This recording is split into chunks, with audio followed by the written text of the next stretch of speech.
Hello and welcome to the Financial Forensics Weekly Briefing, brought to you by John Luca at www.osintinvestigate.com, your source for intelligence-led insights into financial crime, fraud, and illicit networks. Here are the key developments in financial forensics for the week of April 6th to April 12th, 2026.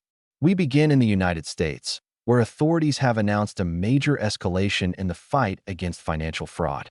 The Department of Justice revealed that over 8,000 active fraud investigations are currently underway, targeting schemes linked to healthcare, COVID relief funds, and federal benefit programs.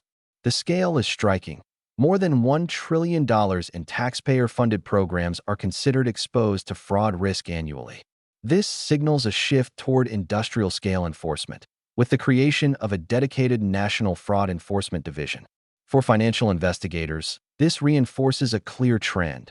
Fraud is no longer episodic. It is systemic, organized, and deeply embedded in public funding ecosystems.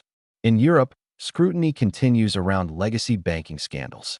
Pressure is mounting on Lloyds Banking Group to release the full findings of an independent review into the HBOS reading fraud case, a scandal that involved approximately £1 billion in losses to small businesses.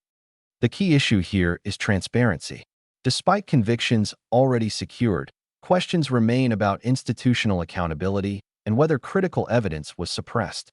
Forensic professionals should note the broader implication.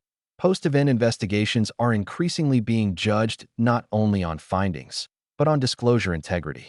Moving to the Asia-Pacific region, a joint investigation has uncovered troubling links between a proposed cryptocurrency resort in Timor-Leste and individuals tied to transnational scam networks.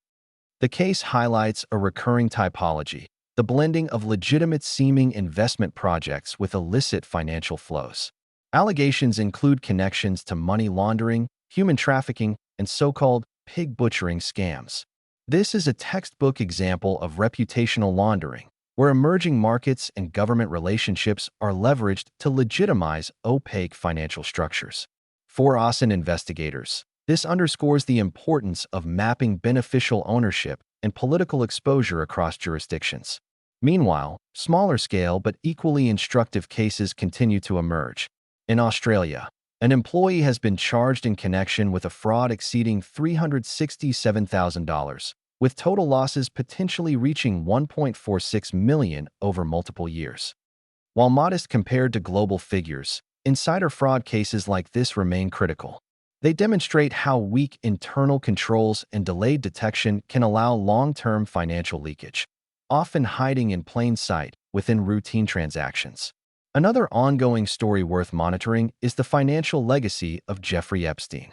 As statutes of limitations approach expiration, attention is shifting from criminal abuse cases to potential financial misconduct, including insider trading and tax violations.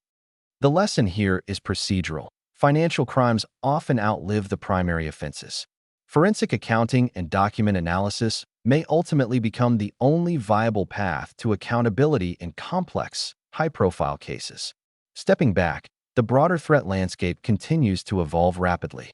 Recent intelligence highlights the increasing role of artificial intelligence in fraud operations, with AI-driven scams now significantly more scalable and profitable. At the same time, global reports indicate that phishing, payment fraud, and identity-based scams remain among the most prevalent attack vectors in 2026. What we are witnessing is the convergence of cyber capability, financial crime, and organized networks, a fusion that is reshaping the discipline of financial forensics itself. To conclude, this week reinforces three key themes. First, the industrialization of fraud, both in scale and sophistication. Second, the growing importance of transparency and accountability in institutional investigations. And third, the critical role of intelligence, particularly OSINT, in uncovering hidden financial relationships across borders. That's all for this week's Financial Forensics Weekly Briefing. I'm John Luca, and for more insights, analysis, and investigative resources, visit www.osintinvestigate.com. Stay informed, stay analytical, and I'll see you next week.